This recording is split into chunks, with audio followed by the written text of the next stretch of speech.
Cette tentative a impliqué des étrangers et des Congolais.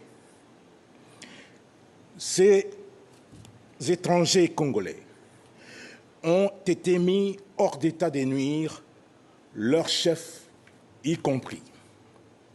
Les forces armées de la République démocratique du Congo demandent à la population de vaquer librement et tranquillement à ses occupations.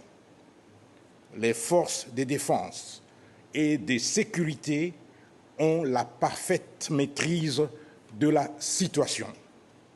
Voilà pour cette déclaration du brigadier Kenge. Bonjour à vous, Aurélie Bazaraki-Bangula, correspondante de France 24 à Kinshasa. Aurélie, le porte-parole de l'armée, le redit, la situation est désormais sous contrôle après l'attaque qui s'est produite ce matin à l'aube. Alors effectivement, la situation est calme à Kinshasa. Certains quartiers du centre-ville sont bouclés, quadrillés par une forte présence militaire.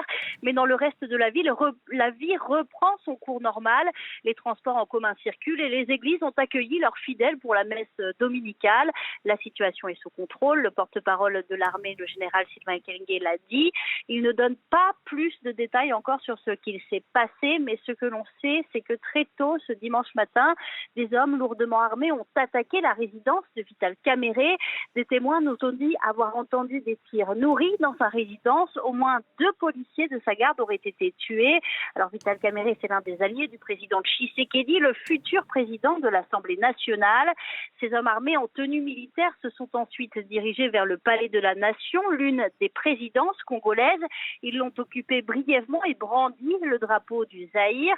Alors dans plusieurs vidéos qui circulent sur les réseaux sociaux, l'un de ces hommes dit, je cite, être fatigué de cette souffrance et vouloir que les autorités, je cite, dégagent. Et puis le brigadier Kenge, Aurélie, a parlé de Congolais et d'étrangers. Est-ce qu'on en sait un petit peu plus sur ces hommes qui ont mené cette attaque ?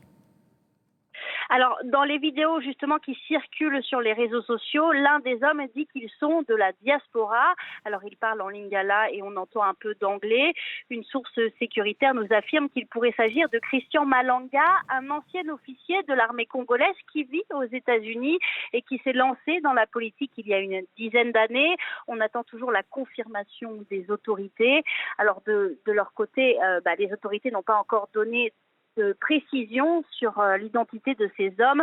Le porte-parole de l'armée, le général Sylvain Ekenge, dit simplement en lingala qu'il s'agit d'ennemis de la nation qui ont fait une tentative de coup d'État.